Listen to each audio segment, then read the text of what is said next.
1999, we overcame military dictatorship and restored democracy, beginning a renewed journey towards prosperity, freedom, and justice. That journey helped us to build Africa's largest economy and strengthened our democratic journey.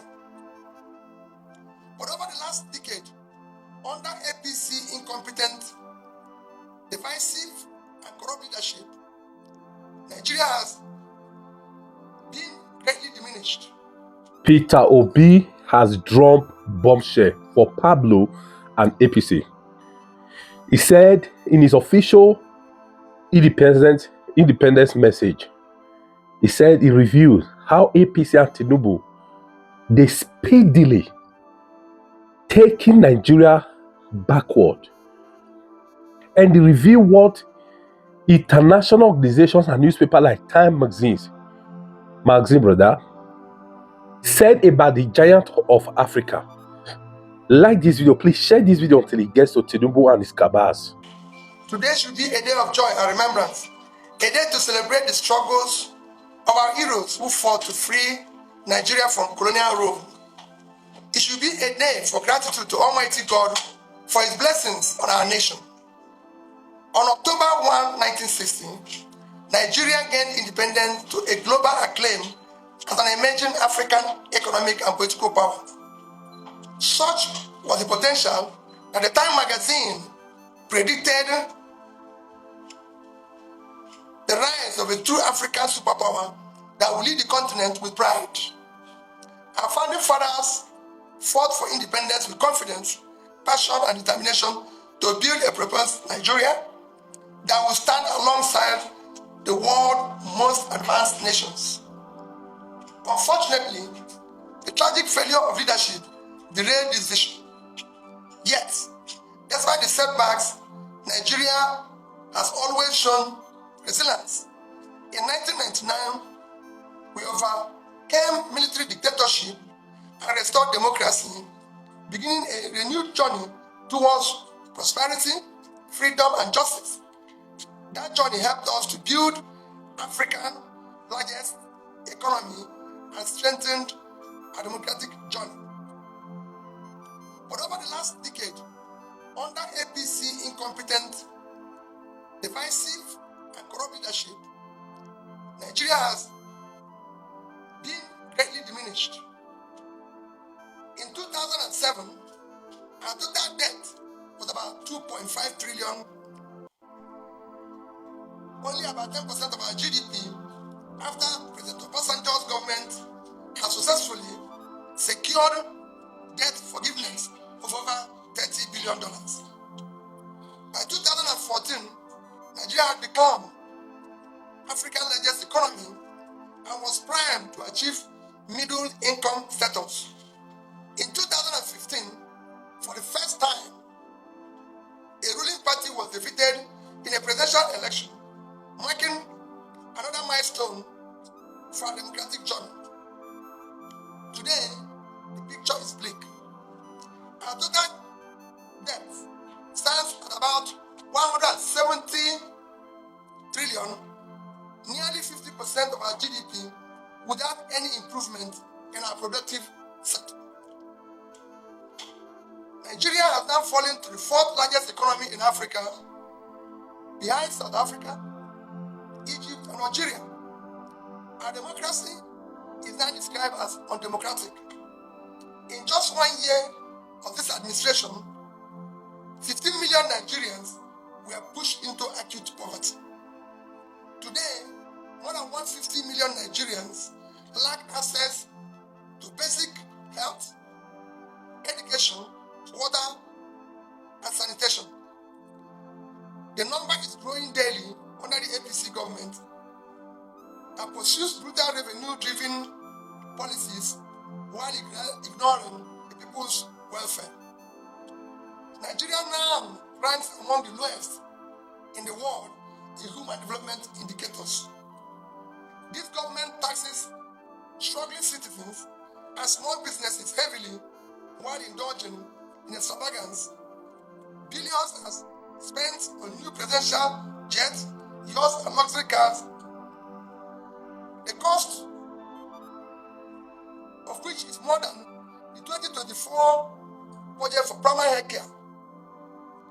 The Vice President's residence was elected at a cost of 25 billion, more than the capital budget of our entire university research program and 6 university teaching hospitals combined. Over 10 billion was budgeted for National Assembly, car park and canteen, more than the capital budget of Ministry of Science and Technology. At the time, science is crucial for national growth. Meanwhile, Nigerians pay more for everything now and receive less. Passports, permits, electricity, petrol, food, rent, healthcare all cost more.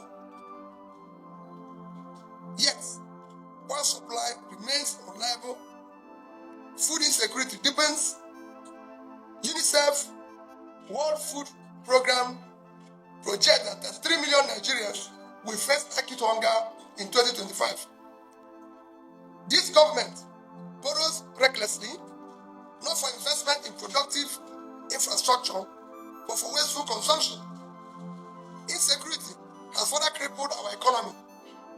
Nigerians now live in fear of traveling by road. Kidnapping has become rampant, with billions paid as ransom. Incompetence in security management has turned our country into one of the most terrorized and unsafe nations in the world. Cronyism, corruption, and disregard for rule of law have scared away investors, while other African countries have overtaken us as preferred investment destinations. Despite this mismanagement, Nigeria's potential for greatness remains. We cannot give up on the dream of a prosperous and secure nation. What we need now is competent, compassionate, and committed leadership. Our primary priority must be prudent economic management, investment in human capital, rule of law, and infrastructure development. We must mobilize our enormous natural resources to drastically reduce poverty and achieve rapid, sustained growth. We should learn from nations like China, India, Indonesia, and Bangladesh, which has turned around their economies through disciplined leadership and people-oriented policies. Nigeria too can rebound, but only if we exit the path of incompetence and fiscal irresponsibility. The current failures must not lead us to this time. They should instead fuel our determination to rebuild. Nigeria has the resources, talent, resilience to become an industrialized nation in record time. With the right leadership, we can defeat terrorism and restore security and guarantee Nigerians safe communities where enterprise and social life can thrive. We must not end a system where leaders feast while the people starve. That must end. They cannot continue to promise us that we should all fast when they are feasting, which is what is happening today. Nigerians, where politics enriches the few, while many are in hunger and in starvation, must end. The old politics must end, and a new politics of prosperity for all must begin. Against all odds, we must return Nigeria to a path of prosperity and justice. We will not relent. We will not be discouraged. The mission is clear. Nigeria will rise again. I call on political leaders to reflect on the crisis confronting our nation and recognize this as a moment to transcend personal interest. We must reject corruption, bigotry, and division. We must embrace a new Nigeria where leadership is defined by competence, compassion, character, commitment. Despite today's challenges, the future remains bright. Happy Independence Day to all Nigerians. A new Nigeria is possible.